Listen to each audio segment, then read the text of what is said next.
Welcome back to the Crypto's Key Conversation. We're going to quickly jump into CoinGecko here. We're currently sitting at a $1.7 trillion market cap, currently up 3.1%.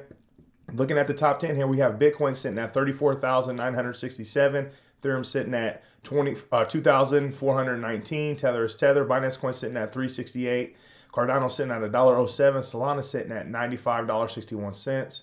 XRP sitting at 59 cents, Terra sitting at 65.51, and then DOT sitting at 18. As you can see, there's still a lot of red that we've been dealing with the past 7 days. 24 hours, there's some green in there, but you can tell there's still a lot of fear in the market. And as we come over here to the Bitcoin and fear and greed index, we're sitting at 11. We've seen this as low as 10 in our past few weeks, but like we've been in this range for some time now. So as you can tell, there's a lot of fear, FUD, and uncertainty in the market, which is showcasing here within our assets that we invest in. I wanted to start this video off because we've been talking about, the litigation from Judge Netburn when it comes to releasing, so-called Bill Hinman's Ethereum free speech draft to Ripple so they can, further, defend their side of the case. There's an article by AMB Crypto that says Ripple versus SEC. Here's why SEC requested an extension and reconsideration of DPP. So the crazy thing is now, when we covered it in our previous video, but now you have, the SEC kind of talking out of both sides of their mouth. On one hand, they're saying, no, Bill Hinman's, personal opinion was orchestrated and displayed within that Ethereum free pass speech. But now they're trying to redact that and say, like, hey, there is some components of that so-called speech in that draft in those communication logs that has direct influence in kind of what we've communicated within the SEC. So it's like, okay, on one hand, it's his personal opinion, but now you're saying that no, there's some vital components in there that should be protected. It's kind of like, okay, it's weird. So now we're coming down here looking at, I just wanted to check out these quotes. It says the SEC is desperately trying not to have to turn over the documents to Ripple. I really hope Judge Netburn denies this motion. She stated it was settled that Hinman's speech was his personal opinion, not the SEC pre-decisional deliberation, and therefore not covered by DPP. Allowing this would reward the SEC to talk out of both sides of its mouth. Absolutely. It's absurd that they have the audacity to even try to, in a sense, redact what's already been said. It's his personal opinion. It's like, what are they trying to hide? What's their play here? Obviously, they're trying to extend this thing and delay things further down the road, or as they say, kick the can down the road. But it's like, they're only hurting, the so-called investors that they're set out to protect, which is nuts. It's nuts, man. So coming over here, Jeremy Hogan had a great thread that's kind of covering what's going on. He's saying the SEC won't win this motion mainly because the evidence it wants to submit is not new. And in my opinion, the purpose is not to hide the emails from Judge. That cat is out of the bag. So what he means by this is Judge Netburn had an in-camera reviewing all of the documents and logs when it comes to Bill Hinman's Ethereum free pass speech. So that's already there. So it's not like they're trying to keep that from her seeing it. They're trying to keep whatever's they're trying to hide. They're trying to keep that from Ripple and the XRP community. They don't want that to surface and to be out there. So he says that leaves three possibilities: delay, make a record for appeal, or delay. He comes down here and he says the delay is obvious. This is no less than the fourth request by the SEC for an extension of time in this case. As we discussed before, time is on the SEC side and litigation is war. You, the retail holder, are just civilian casualties. So he just literally proved my point there. It's like, we're literally they're destroying and they're messing up our lives and our financial plans for our families. And they're so-called set out to protect us. Like, our taxpayer dollars are going to fund their organization, to fund their chairs. And their sole mission is to protect us, but they're not. They're hurting us.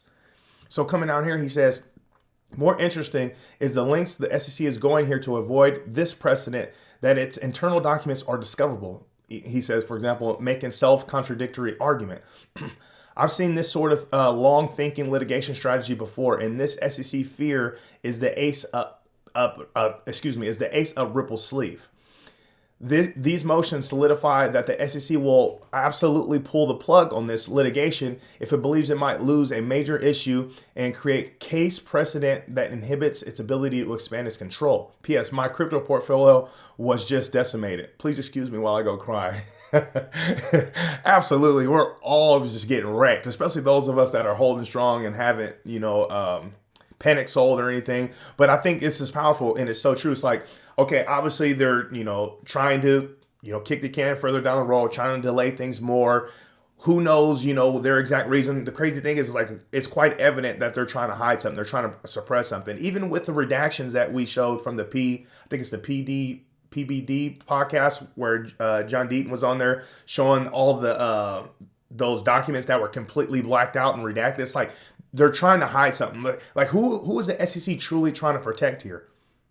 It's definitely not the investors that they're so-called said to protect. They're trying to protect themselves and who are the other parties that are involved in this so-called Ethereum free pass.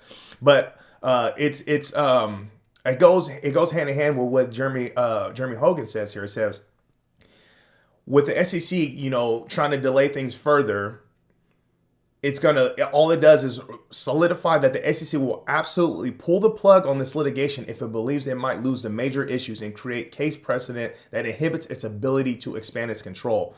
So absolutely, if it gets to that point, the SEC is going to do everything in their power to make sure that when everything comes out, whether the case goes all the way or there's some sort of settlement, they're going to make it to where they have as much power as they possibly can. Because if they even budge and give up, some of that control, that's going to affect their ability to overpower and dominate the rest of the space. So coming over here, this is Crypto Law, the John Deaton's little setup here.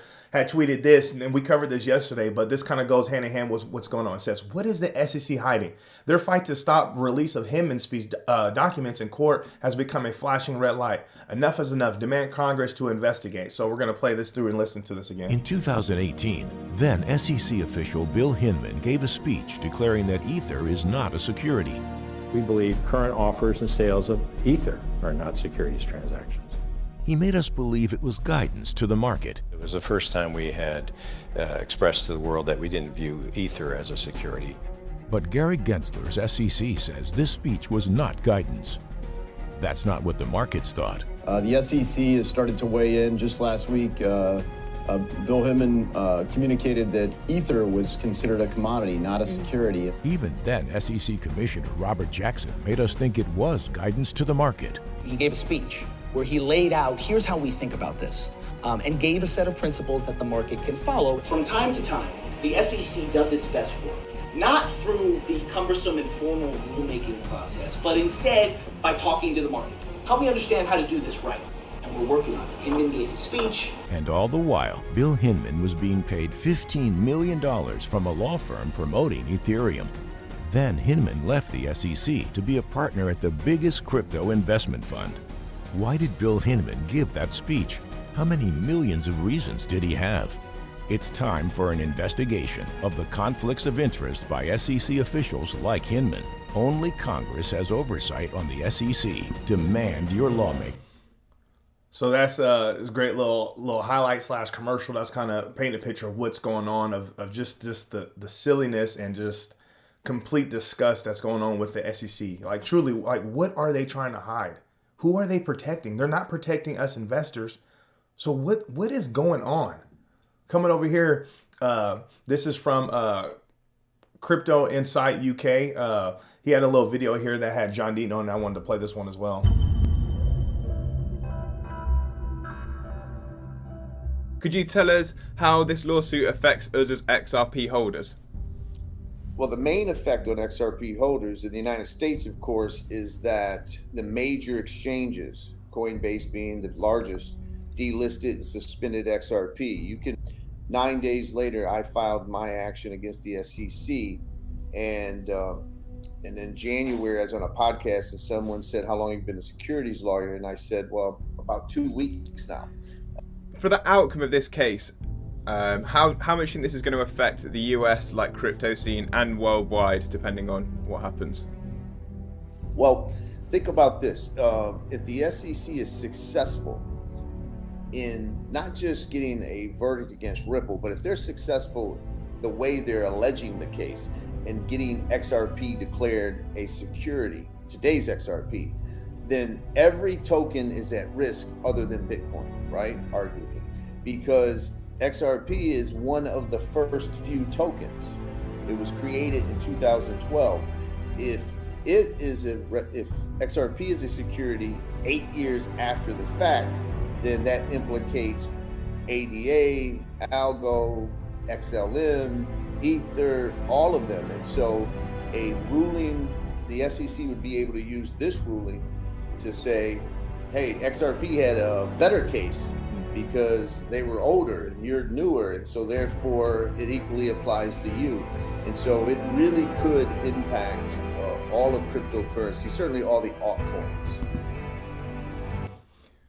So we've obviously covered that in some of our past videos. And if you haven't watched it, we're talking about how if you have reservations against XRP and Ripple, we got to get rid of that. We got to come together as an as a crypto community and really stand up for what's right, because we have the SEC literally trying to overpower and overregulate our space, which is only going to, stifle and hinder the innovation, not only in the US, but just in the entire crypto market, which then can affect the growth and prosperity of our entire market. So if Ripple loses this case to the SEC, if you think that your favorite project and your favorite platform or exchange is safe, you're sadly mistaken.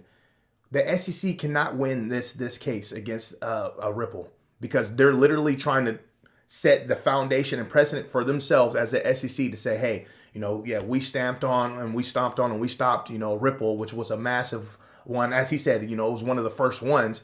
If we can do that, we're coming after everybody, and it's going to happen, and it's quite evident. I mean, you seen Coinbase try to come out with their lending platform, and then they got shot down real quick. So if you have a favorite project, favorite platform, it's not safe. They're going to come after everybody. So we got to support, Ripple in the best way we can. And, the great work from John Deaton, Jeremy Hogan, Digital Asset Investor, all the guys on YouTube that are, and all the people in the Twitterverse that are constantly spreading this information so everyone's made aware of what's going on, and we're sharing it, to the SEC and everything. That's all going to help. And then you have the class action lawsuit with Johnny Deaton and over 63,000 members a part of it to help, on that end as well. It's massive. This case is truly going to set precedent. So I wanted to end with this here.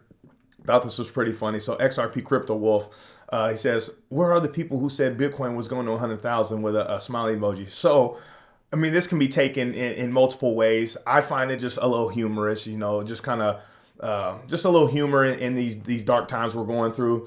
But, some people can see this as, salt in the wound, because, a lot of people are truly wrecked right now and truly affected. Not a lot of people have been here like, me and my wife and a lot of these, influencers online.